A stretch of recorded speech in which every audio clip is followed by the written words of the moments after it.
Let's give a warm applause for our creator, our founder, our lovely Dr. Ruja. Ruja, where are you?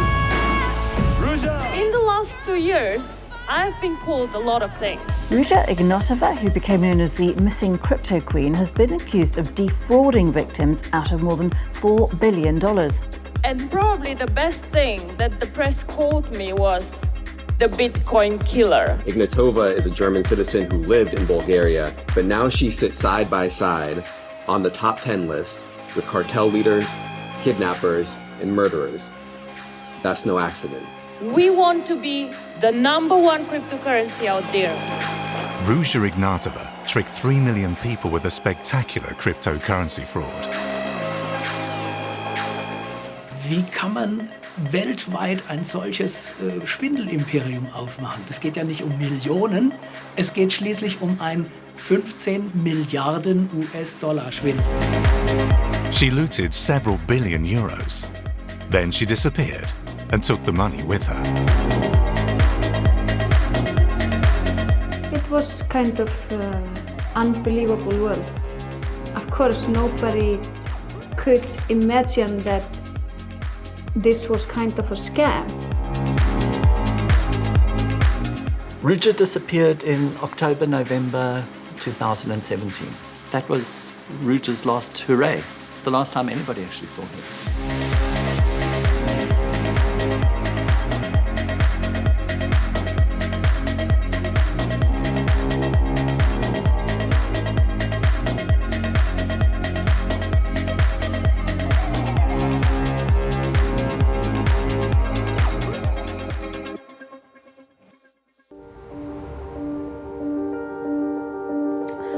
Well, it's a bit difficult to say how it all started because it's never one event or it's always a lot of things. Today, intelligence services, investors, former employees and crime syndicates want to find out where Ruja is and what happened to the money. Some call it the biggest investment fraud of all time. There are two things how it all started. One is cryptocurrency. I was always very, very interested in cryptocurrency, and I was working with McKinsey, and I was doing their very traditional and very big sector, banking and insurance. So Bitcoin somehow popped up and we were discussing it. So cryptocurrency, yes, was very, very clear to me, I think end of 2013, maybe beginning of 2014. And then I was thinking how to bring this to the masses. Ruja Ignatova sold her story everywhere. So, you missed Bitcoin. Now you have a new opportunity. And if you miss this opportunity, it's your fault. The decision is yours. People fell for this ploy. Journalist Philip Boberman has been following the OneCoin scandal for more than 2 years. He's fascinated by the hype. Dass OneCoin so groß geworden ist, dass es diese Schwungkraft hatte, lag am Geschäftsmodell, wie sie das Ding vertrieben haben, nämlich per Multilevel-Marketing. Das ist so ein Direktvertrieb, das heißt Kunden verkaufen selber das Produkt, in dem Fall OneCoin. And build a loyal customer base to boost your sales, growing your business at your own pace. Available soon in the One Life Network. Man kann sich so vorstellen wie Tupperpartys im Grunde, nur dass die Tupperparty halt in so einem Stadion stattgefunden hat, vor 10.000 Leuten. So wie ein Rockkonzert im Grunde genommen, oder wie ein Gottesdienst kann man auch sagen. Es geht immer um ganze Lebensentwürfe und nie nur ums Produkt. Clearly, a new era is born in digital currencies.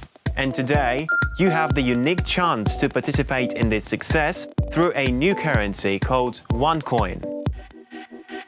It all started in Bulgaria. After graduating from university in Germany, Ruja Ignatova moved to the Bulgarian capital, Sofia. There she worked hard at establishing contacts. She got help from Asdis Ran, an Icelandic photo model, her nickname Ice Queen.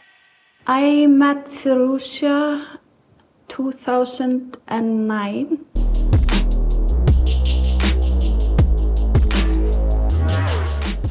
I think it was in a magazine party for some Bulgarian woman magazine. It was a huge party. I was there as a special guest, and it was a lot of media around me, a lot of photographers, and at this point I was one of the biggest stars here in Bulgaria. And Ruja spotted me in the party, and she came to me, and she was amazed by my appearance. So this was what she was seeking. She wanted to be famous. At the time, Ruja Ignatova was working for the consultancy firm McKinsey. With Asdisran's help, she made contacts with Bulgarian business people and politicians. She wanted to establish her own cryptocurrency and called herself the Cryptoqueen. Through Asdisran, she also met Sebastian Greenwood, a Swedish businessman. Whether Greenwood was peddling food supplements, anti-aging creams, or cryptocurrencies, he was always a flashy salesman. Hi everybody, this is Sebastian Greenwood, your 001 of OneCoin. She had a crush on Sebastian, and they started to work together. They had a love adventure, and then they started to build up this idea of OneCoin. Sebastian was very clever also. He was like a mastermind in selling people something.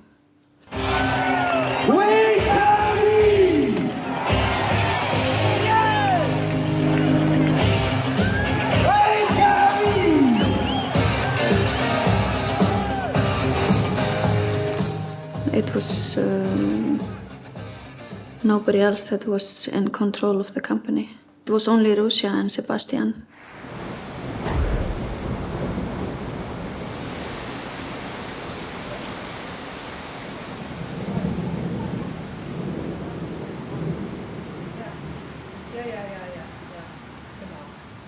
Die Ruja, sie hat das sehr gut hinbekommen. Sie ist in diesem Bitcoin-Hype mit aufgesprungen und sie hat durch ihre vermeintliche Seriosität, sie hat ja in Deutschland, ist sie zur Schule gegangen, sie hat promoviert, sie hat in Oxford studiert, sie hat als Beraterin gearbeitet. Die Leute haben ihr vertraut aufgrund ihrer Vita und ihrer Herkunft.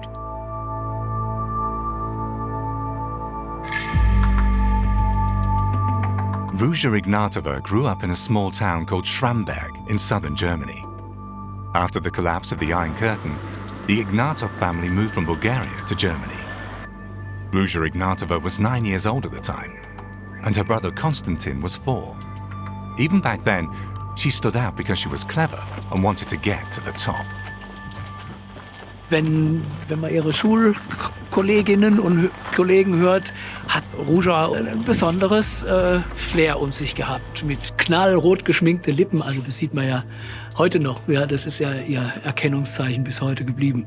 Also da war sie schon was Besonderes. Ich bin halt Lokalreporter. Da beschäftigt man sich mit Müll- und Friedhofsgebühren im Alltag. Und dann ruft jemand an und sagt, weißt du eigentlich, dass wahrscheinlich das aufregendste Betrügerpaar der Welt in Schramberg aufgewachsen ist? So the idea was how to bring a good concept, an interesting concept, out to the people. And there I have a personal friend, his name is Sebastian Greenwood, who has been active in network marketing for quite a while. He was the one actually who suggested let's do network marketing. So when we started, and he convinced me that network marketing might be exactly the right thing, so we said let's do network marketing, but let's not sell the cryptocurrency, let's do an education package. Die haben ein ganz geschicktes Konzept gehabt. Die haben gesagt, sie kaufen ein Bildungspaket, das kostet 5.000 €.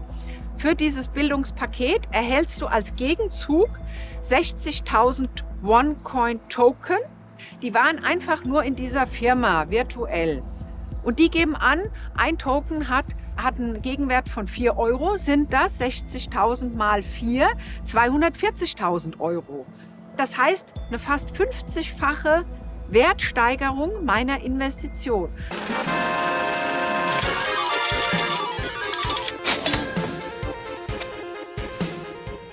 Und so liefen diese Verkaufsveranstaltungen ab. Und das ist natürlich dann die Gier, wenn Menschen sagen, ich muss jetzt an 5, ich konnte ja auch 2.000 € investieren oder 1.000 und ich habe eine 50-fache Wertsteigerung, fallen Leute darauf rein und machen das tatsächlich. OneCoin customers could make their own money. It worked like this. Stefan sells Michelle and Sarah a tycoon trader package for €5,000 each. That's €10,000 in total. Stefan receives 10% commission on this sale. That's €1,000. 1 week later, Michelle and Sarah sell a total of 4 tycoon packages to Cem, Larissa, Bogdan and Paul. For this, they get €2,000 commission. The trick? Without having to sell anything, Stefan now receives a further €2,000. He's paid a commission on all sales in his downline. So if Stefan has 1,000 people below him who every week sell OneCoin packages for €1 million, Stefan receives €100,000 commission per week. 40% of the commission is paid in OneCoins, but 60% is paid in real money.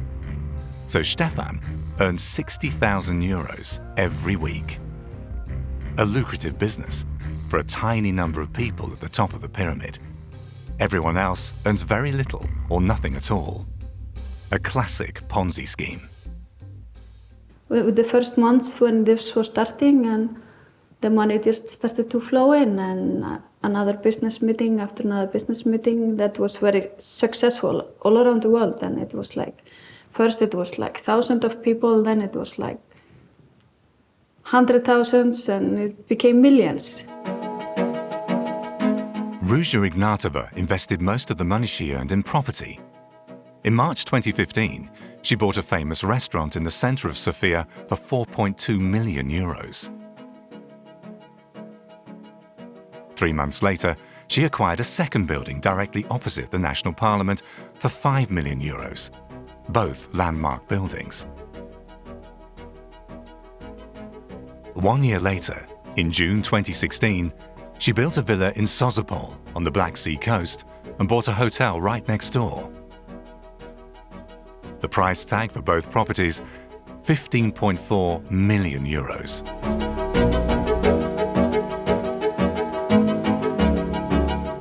She speaks to everyone, she sees what she can use this person for this person and she's making connections like 24 hours. I mean, she's even sleeping with the phone.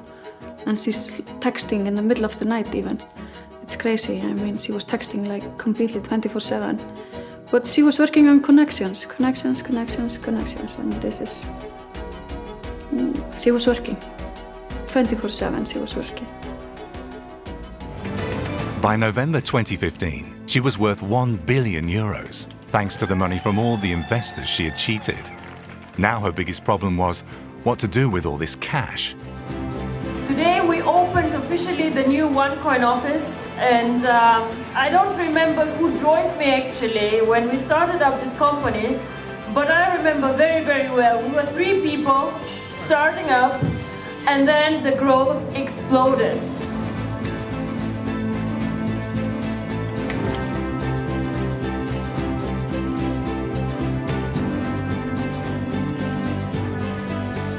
Ich möchte, wenn ich 60 bin, stolz auf OneCoin sein und sagen, ich war eine der Ersten, wir haben OneCoin geschafft und ich möchte einfach OneCoin als etwas haben, das für unsere Kinder und für alle noch da ist. Ein Wert und nicht einfach etwas, das in 3 Jahren weg ist.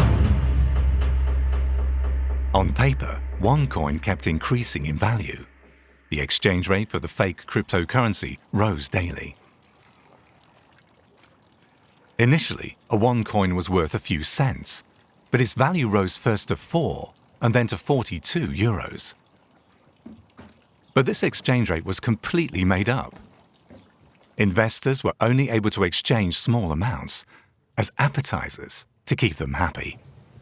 weiß noch, wie meine Verwandte mich irgendwann anrief, als dann wieder der Kurs gestiegen war und sagte, oh, jetzt hast du 500.000 in Euro. Ne? Und da habe ich immer noch gehofft, dass die OneCoin als Kryptowährung funktionieren kann. Nur weil die Werber nichts taugen, muss ja nicht das Produkt schlecht sein.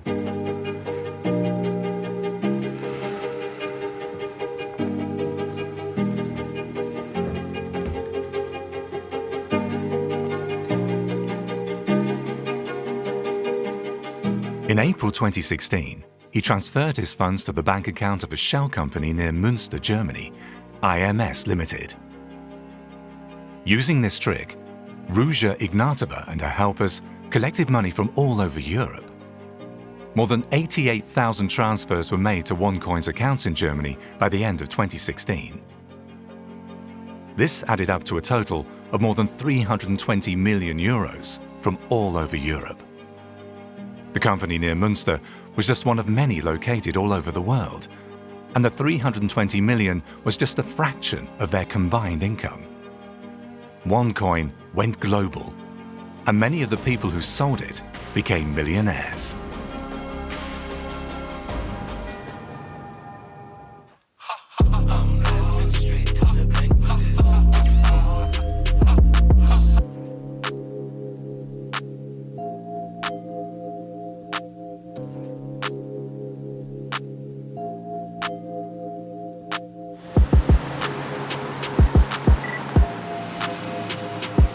I was hired by Ruja to be a compliance officer. I never ever did any compliance. It was very clear that that's not what she wanted me for. A meeting with Ruja was quite an experience. I did actually like her management style. If you couldn't explain something to her in 3 minutes, she told you that you didn't know what you were talking about and kicked you out. She was very, very prompt. She was always on time. And if you gave her more than 3 slides, she threw them away. It's that whole McKinsey approach.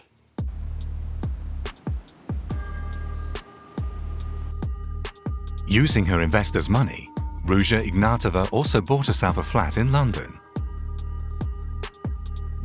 OneCoin's front in Germany, IMS Limited, transferred 20 million euros from her account at Commerzbank via another account at Deutsche Bank in Frankfurt to London. There, the legal firm Jolson bought the apartment on her behalf. However, the official owner of the apartment was not Ruja Ignatova, but a company on Guernsey, one of the Channel Islands. She skillfully disguised her riches.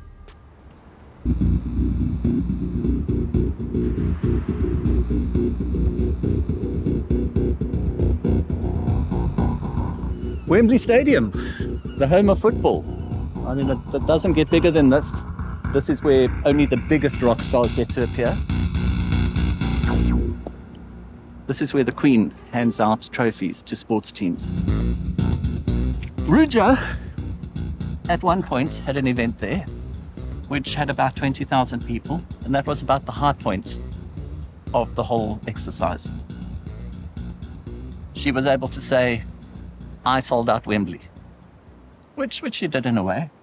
Of course, Sebastian Greenwood was there too. He introduced her. Let's all of us stand up, like all of us. All of us stand up. You over there on to the left, stand up. You on the right, stand up. Now, this will be the biggest welcoming on stage that we've ever done in history. So if you can get a whole lot of people, 1,000 say, into a room, everyone else believes that the other 999 people get it. What's wrong with you if you have a doubt? And they all look successful and wealthy. Let's give a warm applause for our creator, our founder, our lovely Dr. Ruja. Ruja, where are you? Ruja. there's an energy that just descends and transforms everything. And that's what happened here. There were a lot of giveaways in terms of iPads. There were Rolexes given away to people who made diamond rank. People of OneCoin, do you understand what's going on? Do you understand what is going on? This event was the high water mark. That's as good as it got. And from there, it only went down.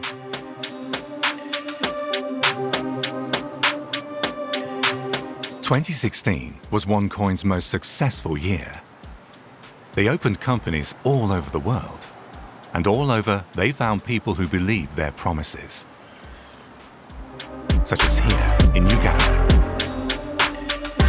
India, Africa, Latin America. Yes, we have people working there.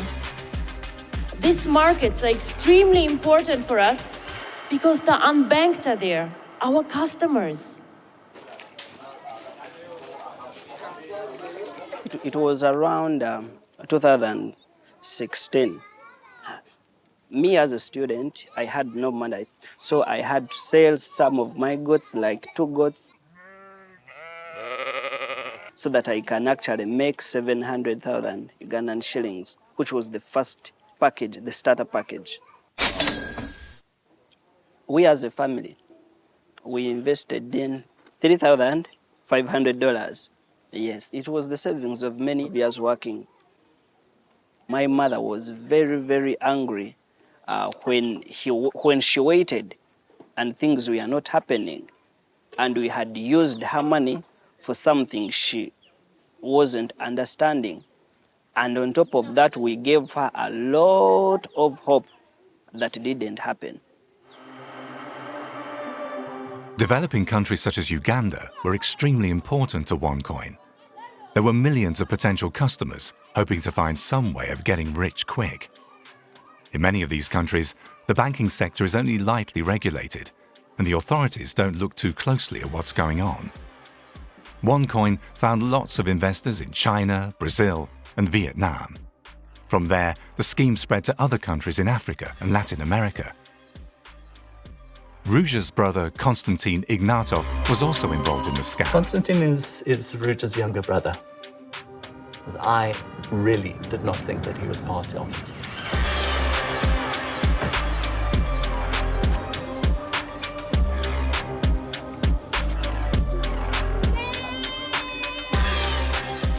I cannot comprehend how somebody can go to an orphanage in Uganda and be photographed holding little babies.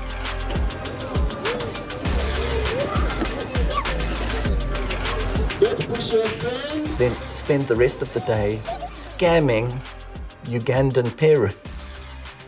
How on earth is that possible?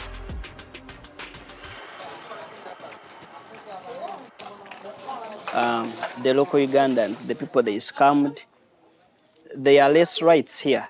You can't just come and say, I gave this one my money. First of all, it costs money for you to get somebody arrested. You have to be with proper proof, So when I think most of the people think about going into courts and, case stuff, so most of the people actually decide to keep quiet and let it go. We had amazing and very, very successful years, and what we achieved as a cryptocurrency, actually nobody before has done. 3 million users, about 12 million people who speak about us, who are a community. We are in 5 continents, over 190 countries, and definitely we have been one of the biggest success stories out there. OneCoin had subsidiaries all over the world.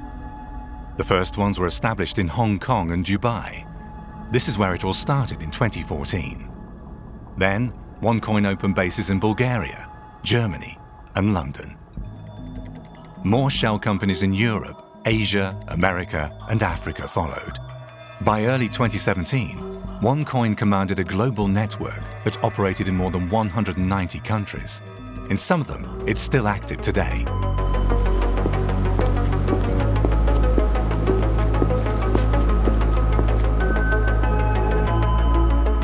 She was very glamorous and she liked the most expensive jewelries, and she was always like this, the most expensive clothes, and she was maybe the most expensive bags, but this was her personality. But just as she got more money, she wanted more like exclusive things that were not maybe possible to buy in the world, maybe one piece somewhere, or so she started to collect things that other people couldn't buy.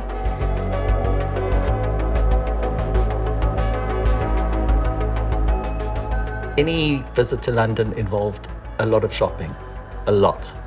I think she could easily blow up to £100,000. Well, it's not hard if you're buying furs and diamonds and that kind of thing from the best boutiques. You know, which is okay if it's your money and you've earned it legitimately. If you've got it from some Ugandan who's now starving because he had to sell his goat, it's a very, very different matter.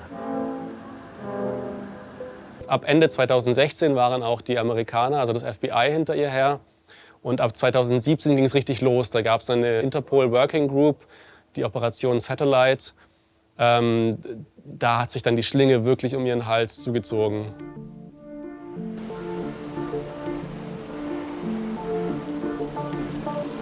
She started to be nervous. She started to not wanting to go to dinners because she was feeling like everybody wanted something from her. But I understand that there's a lot of problems that come with this fast-growing money. Authorities all over the world began to watch Dr. Ruja. They also started to investigate Bulgarian gangsters who wanted to launder money through the OneCoin network.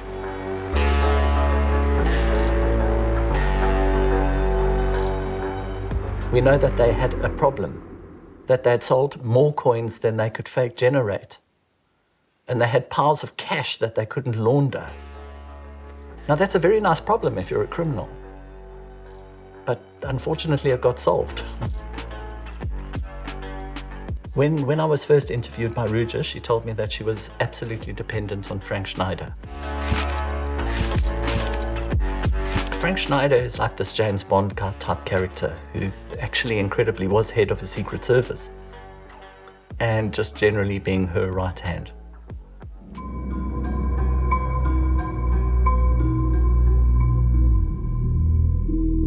Lorraine in eastern France.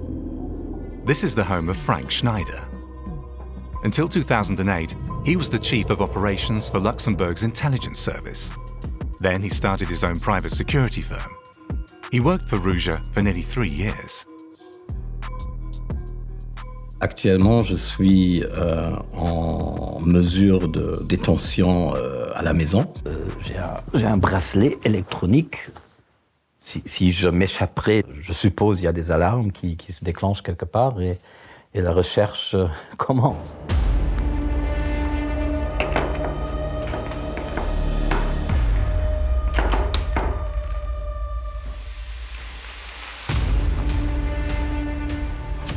J'ai travaillé directement avec elle. J'ai eu un contact régulier et direct avec elle. Il y avait une certaine amitié.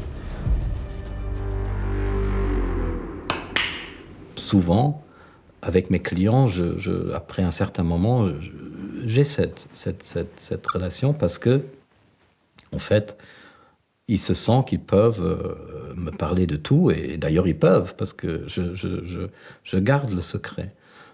Donc j'ai trouvé qu'à partir d'un certain moment, il y avait un certain besoin de parler.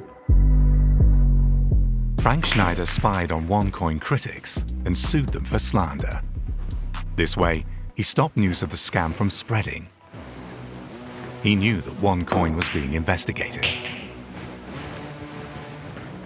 Il y a des gens qui me reprochent d'avoir aidé à Ruja de fuir la justice, de disparaître. Ça c'est absolument faux.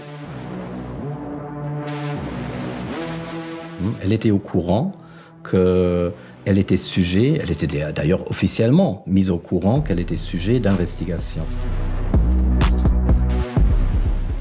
C'était aussi clair qu'elle était sujet d'enquête des États-Unis. Das Problem waren erstmal diese unglaublichen Summen, die bewegt werden mussten. Die Banken haben früher oder später immer gemerkt, dass da irgendwas nicht stimmt und haben die Konten gesperrt. Das heißt, das Geld muss irgendwo hin, wo es sicher ist. Und daraufhin wurden dann auch die amerikanischen Behörden darauf aufmerksam.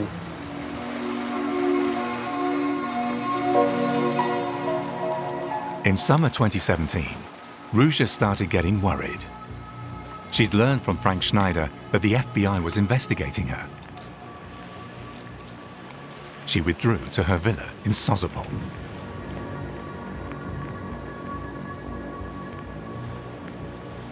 The last months, I saw that she was getting much more afraid of her life. She was putting higher security. She was using more bodyguards.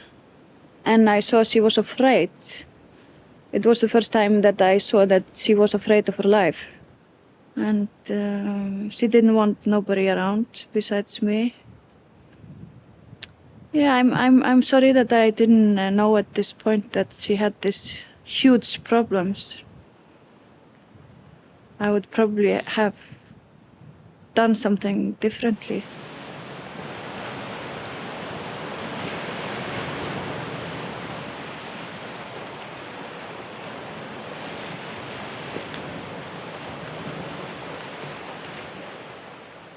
Elle était stressée, elle était énervée. Mais ça, il y avait eu une raison très personnelle pour ça. Parce qu'elle avait en fait une relation émotionnelle avec quelqu'un.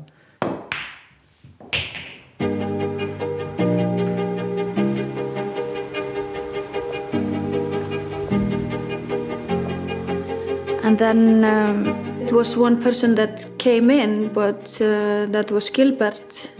He was doing some bank business with Ruja. He came in as her lover, and she trusted him, and she loved him, and she was thinking of him constantly. And it's so sad. I remember because in the end it didn't go well. You know that I love you much more than you think. I love you so much, and I'm worried about you. I cannot say it better. I just want to be with you and just talk to you and just hug you. I do too. Baby, be strong. You can do it. We have done nothing wrong. Ruja began to distrust Gilbert, her mentor. At the time, he was managing part of OneCoin's money laundering network in the US and Central America. She instructed Frank Schneider to bug Gilbert's apartment. She found out that Gilbert, her mentor, was collaborating with the FBI. There were plans to arrest her.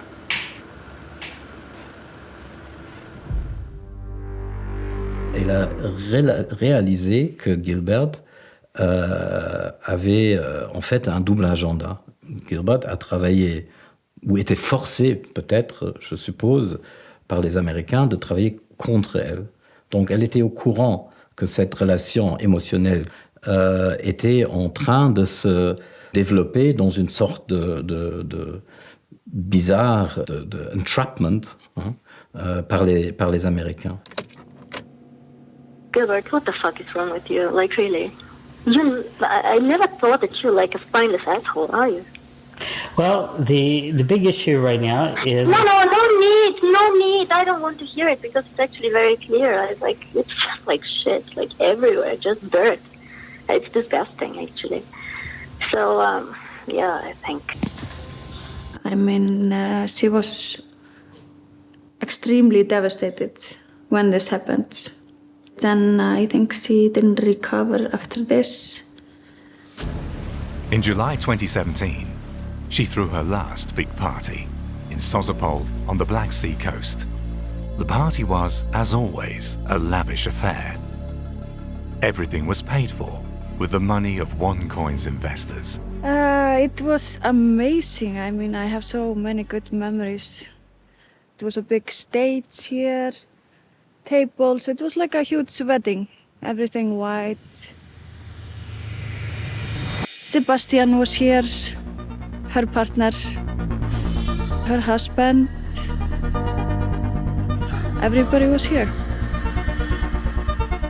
If you look at the photos of that event, it's kind of a who's who of who did what in the scam. You can see the guy with the racehorses, who I didn't even know existed. Ruja's various dodgy German attorneys, they were all there. It was probably the biggest and the best party that everybody that I know have experienced in their life.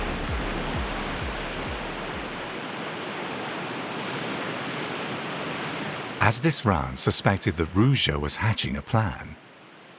She'd been behaving strangely over the past few months. She seemed withdrawn and was meeting people in secret.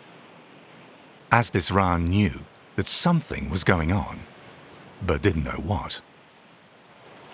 Either she was very afraid of her life. I mean, let's say if she's dead.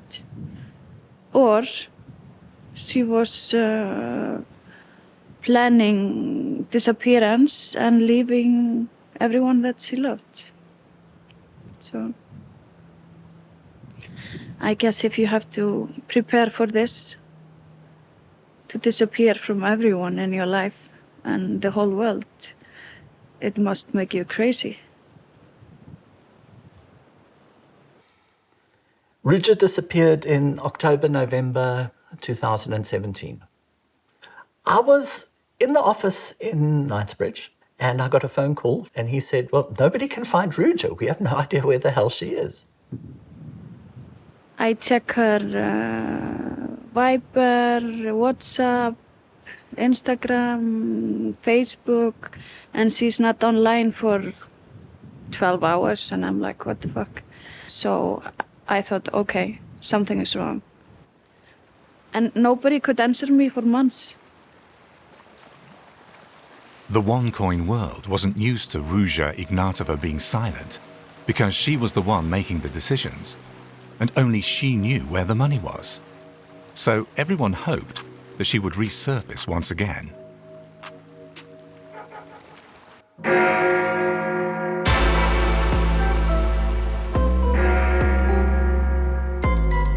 But how did Dr. Ruja manage to disappear without a trace?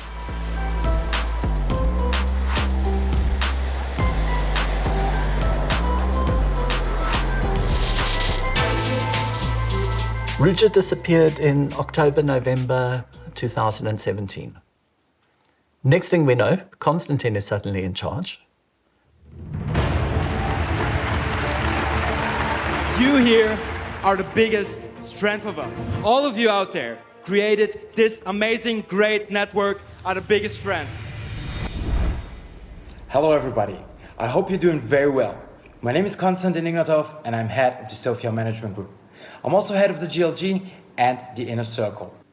I don't think he fits for this huge position. I mean, I'm not meaning this in a bad way. I mean, you need, Ruja is like extremely clever and she's controlling everything. I mean, he's a normal guy.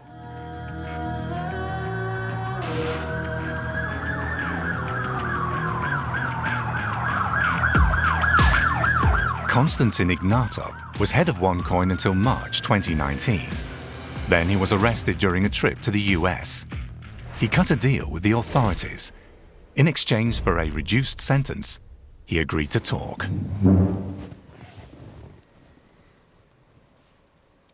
Mr. Ignatov, how old are you? I'm 33 years old. And who are the immediate members of your family? My mother Veshka, my father Plamen, and my sister Ruja. After her disappearance in 2017, I became one of the top leaders of OneCoin. When was the last time that you saw Ruja? 2 days before her disappearance. Aux alentours du 23 ou 22 ou 23 octobre 2017, elle m'appelle et elle me confirme qu'elle doit voyager. Moi, je demande pourquoi elle doit quitter la Bulgarie. Et elle me dit que, En fait, il y a une commission rogatoire des Allemands et ils vont venir en Bulgarie pour faire des perquisitions et des entretiens de certaines personnes et on lui a proposé de ne pas être sur le territoire bulgare. Wahrscheinlich wollten dann auch ihre Kontakte in den bulgarischen Behörden, dass sie das Land verlässt, damit sie den Deutschen sagen können, ja, sie ist ja gar nicht mehr im Land. Das heißt, es muss ein Eintrag her, sie hat das Land verlassen und deswegen wahrscheinlich auch diese Flucht mit dem Ryanair, mit dem Linienflugzeug, damit das protokolliert ist, dass sie außer Landes ist. On the 25th of October 2017, she flew from Sofia to Athens. Elle m'a appelé d'Athènes, elle a dit « C'est drôle, mon garde-corps m'a dit qu'il a eu ordre de quelqu'un de quitter, de retourner en Bulgarie. Donc je suis là tout seul. » And at the evening, the security guard returned without her. Le garde-corps lui a donné un autre ticket, un autre billet d'avion pour aller d'Athènes à Thessaloniki. À Thessaloniki, elle a dit qu'il y a des gens qui vont la rencontrer. Ils vont la reconduire en Bulgarie par le chemin routier.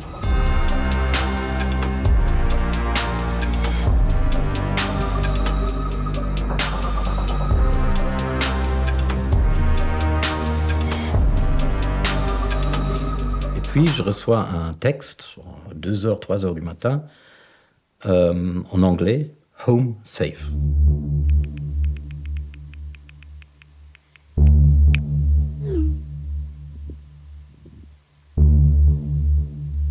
On n'a jamais envoyé des textes en anglais, on a parlé en allemand, on a toujours envoyé des messages en allemand. « Home safe », c'est un peu bizarre, mais bon. Home safe. Et à partir de ce moment-là, ça c'était le dernier message que j'ai eu. À partir de ce moment-là, ces téléphones ne fonctionnaient plus. Il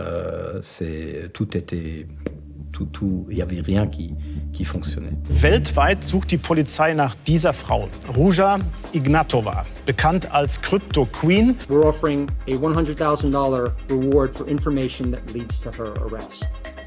32,000 কোটি টাকার ঠকবাজি করে পলাতক এগোড়াকে খুন্ডরি যার নাম রোজা ইগনোটোভা। Ruja Ignatova, who became known as the missing crypto queen, has been accused of defrauding victims out of more than $4 billion. Was kann sie jetzt machen? Ne? Sie hat Milliarden, aber wo geht man hin? Und dann ist die Frage, ja, was wäre ein schlauer Ort? I've been thinking about this constantly, but the only idea that comes in my head is Dubai. I mean, I hear a lot of things. But if I would bet on something, I would bet on Dubai.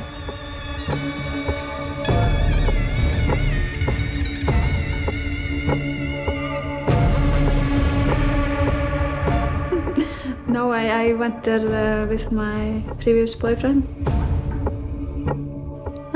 No, I didn't see her, unfortunately.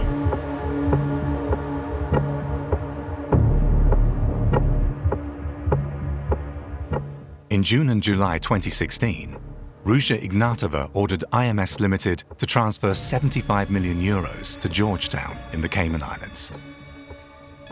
There she kept a fund called the Finero Fund, where money from some of OneCoin's subsidiaries was collected. The fund was set up by her lover, Gilbert Amenta. Via a shell company in Ireland, she then transferred money to Dubai and established a new fund there, the Phoenix Fund. Only Ruja had access to it. Dubai war eigentlich von Anfang an das Herz des Geldwäschenetzwerks. Dort hatte OneCoin ein Büro. Zudem hatte sie jemanden, der sie protegiert hat in Dubai, ein Mitglied einer emiratischen Königsfamilie, der Familie Al-Qasimi.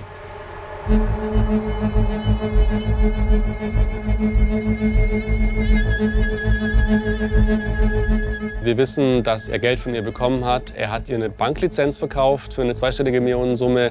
Er hat ihr dann einen Diplomatenpass verschafft. Gut möglich, dass sie auch dort seinen Schutz weiterhin genießt.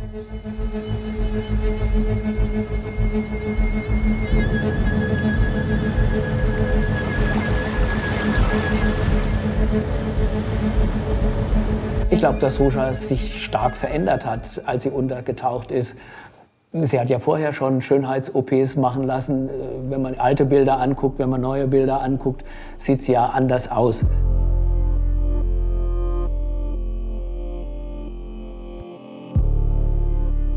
Und dass das möglich ist, andere Haarfarbe, andere Augenfarbe durch Kontaktlinsen, da braucht man ja noch nicht mal viel operieren. Und wenn man dann noch ein paar andere Sachen machen lässt, das Kinn zurücknehmen oder die Wangen etwas mehr aufpusten, bestimmt kann man sich so verändern, dass man nicht mehr so erkennbar ist, wie man vor dem Untertauchen war.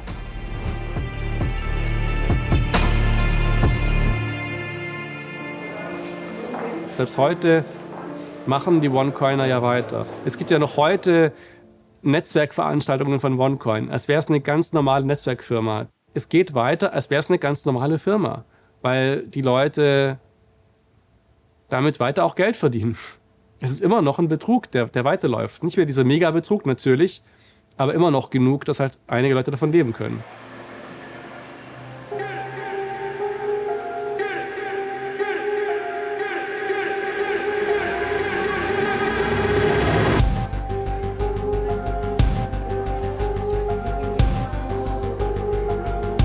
Early September 2022, OneCoin's office in the Bulgarian capital.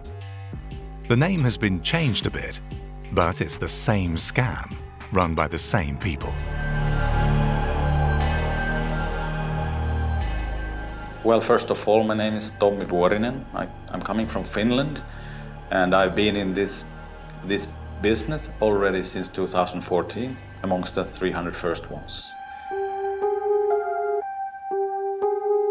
Ruja Ignatova, yeah, I have met her many, many times, and then we had very good relationships. But also then I feel sad that she has paid a huge, huge price about this.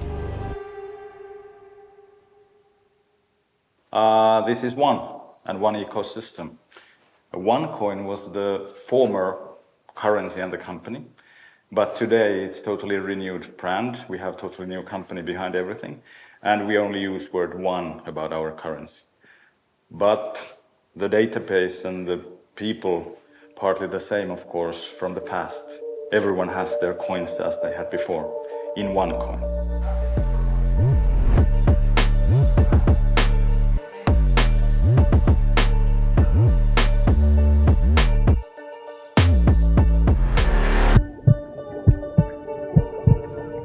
It's a rebranding. It's a rebranding, still with the same coin, as you call it, but it's the name of the company. It's a whole network. It's not one product. It's a couple of products inside one network. It's entire system. It's close environment. It's an amazing project.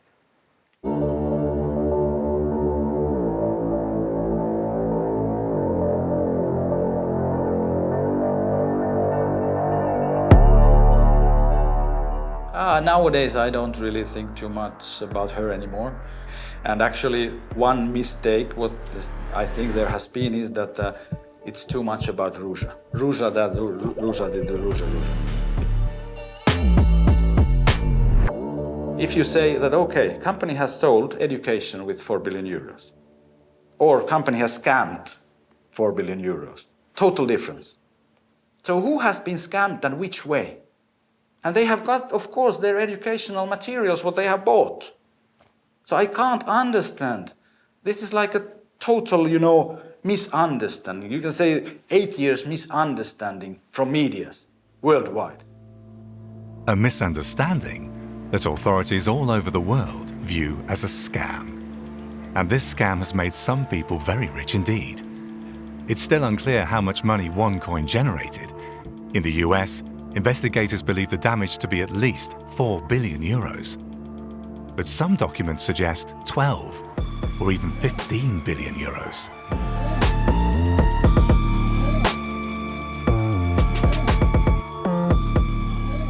And who's right now the owners of the company?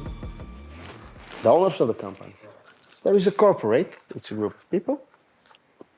Simple as that. Like investors, call them investors. And who are these people? Some of them you know them, some of them you don't. I prefer to keep it private for the moment. The OneCoin scandal is still a mystery. Some of the kingpins are in Bulgaria, others in Dubai. Many of OneCoin's sellers and promoters have become multi-millionaires. None of them are being investigated at the moment. But some of the key figures are on trial. Sebastian Greenwood, who built up OneCoin with Ruja Ignatova, is in pre-trial custody in New York, as is Konstantin Ignatov. Gilbert Amenta, Ruja's lover and chief money launderer, is under house arrest in the US, also awaiting trial. Wo das ganze Geld hin ist, ganz genau wissen wir es nicht. Vieles liegt einfach noch irgendwo rum auf der ganzen Welt. Also die Rede ist auch von dreistelligen Millionenbeträgen, die immer noch irgendwo in Hongkong liegen sollen. In vielen Fällen kreisen einfach jetzt die Aasgeier halt um diese Werte, die da noch irgendwo rumliegen und versuchen sich die zu krallen. Also irgendwelche Kriminellen streiten sich zum Beispiel in Dubai um das Geld, das dort noch liegt.